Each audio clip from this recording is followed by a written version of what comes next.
Well, hello, boys. I want to talk to you today about something very important, something very personal. I'm going to take a break from our series on initiation into manhood. We'll pick that up after this week. But this week, I want to tell you about some very personal things. I guess the first thing I want to do is I want to show you a picture. This is a picture of me. Now, I don't have the technology skill to be able to just insert this, but I'll just hold it up to the camera.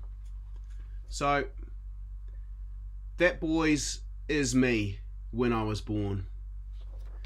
And what you can see from that is, yes, I was born bald. I've always been this way.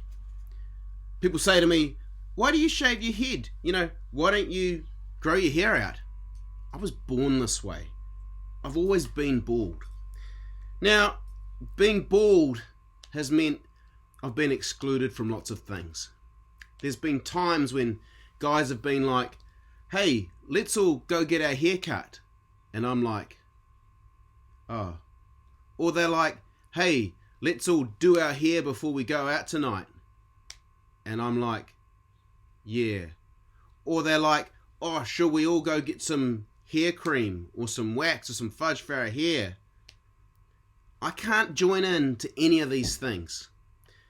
But it's not just the being excluded that's hard. It's actually the names. People have always called me names. Names like Baldy or Chrome Dome or Ballhead or Cue Ball, Skullet, the Bald Eagle, Bumhead, hey, Mr. Follically Challenged, hey, you baldy, hey, you've got no hair, you've just got skin on your head. All my life I've had to put up with these insults, with these put downs. And each time I hear them, it makes me more ashamed of being bald. And this isn't my fault. I didn't choose it. But I also like myself this way. I'm tired of being made to feel ashamed for having no hair. It's not right that I should have to feel embarrassed or that I should even try to hide in any way my baldness, because for a long time I did. For a long time, wherever I went out, I would wear a hat. Or even for a long time, I wore a wig or a toupee, fake hair to look like I had hair. For a long time, I didn't have the confidence and the courage to say, you know what, this is me. I like me. Why can't you accept me the way I am? Now, boys, of course I'm joking. Of course, maybe I have been called a few names, but it's never really bothered me being bald. And to be honest, I was bald as a baby like most of us, but that's not even me. That's just a photo I found off the internet. But I'm giving this example to make another point. Because unfortunately, even though I'm joking about this situation, it's not a joke for some people. Not about baldness, but it's not a joke for those who identify as being rainbow people. Now, what's a rainbow person? A rainbow person is somebody who identifies as either being in the non-majority, that is not what most people are in terms of their sexuality, that is who they're attracted to. So that's gay people, lesbian people, maybe people who are attracted to both sexes, and maybe people who are actually attracted to none. But anyone who doesn't fit into those mainstream majority pictures that we have of sexuality. It also includes people who don't fit into the typical categories of gender. So those who don't say, yep, I'm a male or a boy and I am born this way and that's how I feel. Or I'm a female. Anyone who doesn't fit into those two very simple categories identifies as being in the rainbow community, because those two categories don't work for them and don't fit them. And there could be a variety of different things that explain how they feel. They could be a boy who feels like a girl who feels like a boy, or perhaps they don't feel like they are either of those genders. Now, these are all legitimate and real things. They are not things that people make up to be different. They are a way that someone is born feeling. The third thing that makes someone a part of identifying with the rainbow community is that they are something that's called intersex. Now, intersex means it's not about how you so much identify, but some people are actually born physically different from a typical male or a typical female body. It can range from having perhaps both female and male body parts to, in some ways, appearing to have none, or to actually changing as you go through puberty. And this is something I've only learned about recently. And there's actually 2% of people fit into this category. So that would be about potentially six boys at our school, by the statistics, should fit into this category of being intersex. So that's something that I didn't know about. Now, the problem, of course, with being not part of the majority is you get excluded. A bit like my joke about being bald, except that I don't really get teased about being bald, and I don't think people really exclude bald people. But unfortunately, rainbow people do get excluded and called names and made to feel ashamed. They get treated as if they're not normal and as if they're not acceptable. And so this week is what's called Pride Week. And it's pride in the rainbow community. It's saying to those people who have never felt like they belonged, never felt like the way they are was accepted, you do belong. You are the same as everybody else in terms of your worth and in terms of how you are valued.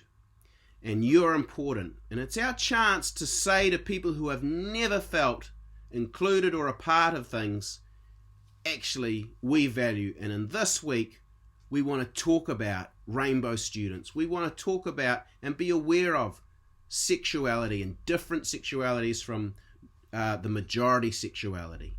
We want to talk about different ways of identifying a gender apart from the majority way of identifying gender.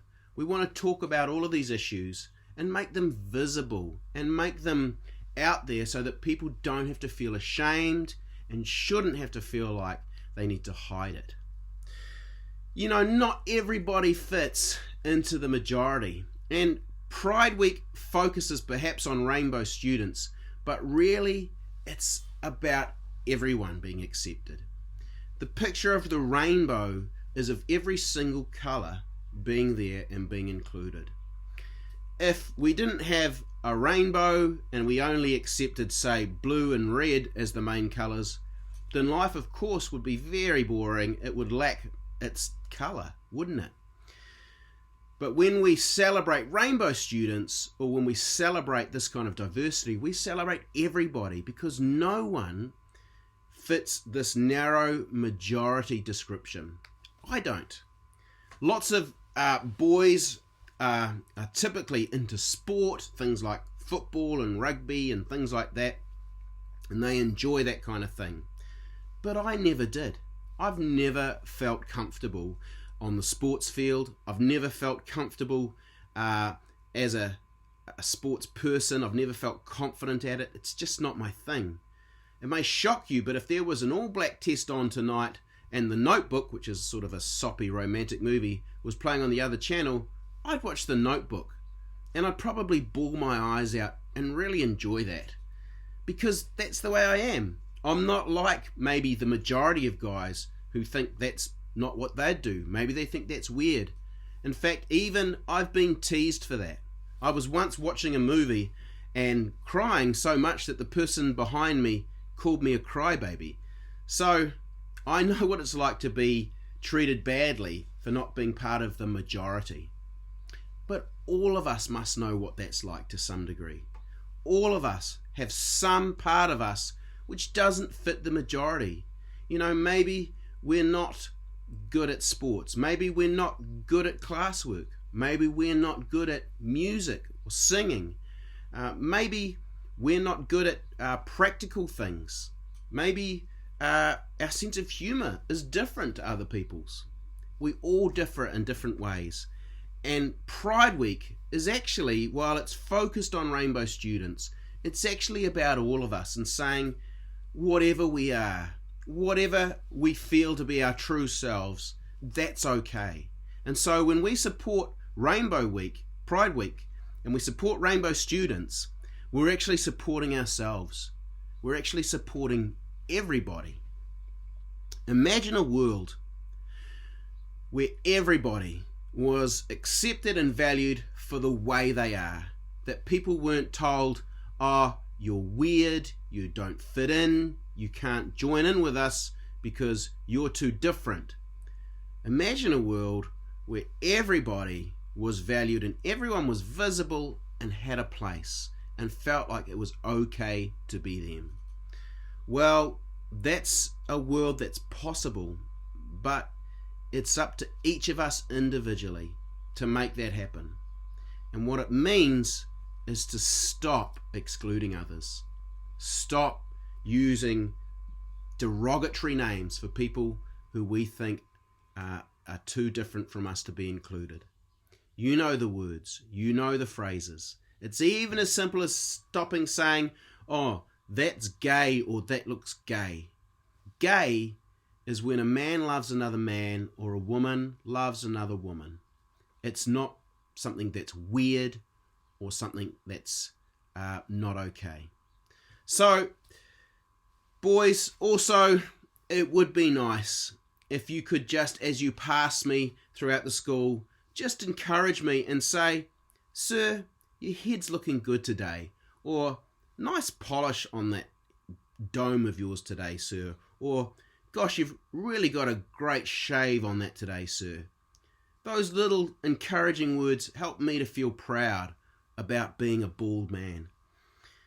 And I think if you know of any students who fit into any of these non-majority groups, who are gay, bisexual, asexual, who perhaps identify as female, or a female who identifies as a boy, or perhaps are what we call non-binary, don't identify as others. If we just say to them, you know what, that's cool, and I support you. I'm your mate. I'm your friend. And I support you being who you want to be. Because that's what Pride Week is all about. And it's actually also what the gospel is all about. The good news that Jesus came to tell us, and I've said this so many times, is that actually we are all loved. We are all children of God. We are all special and important to God because we were all made perfect. And that means that there isn't one group that's in and one that's out, one that's better than others. We're all accepted. So have a great Pride Week, guys. Let's really get behind this.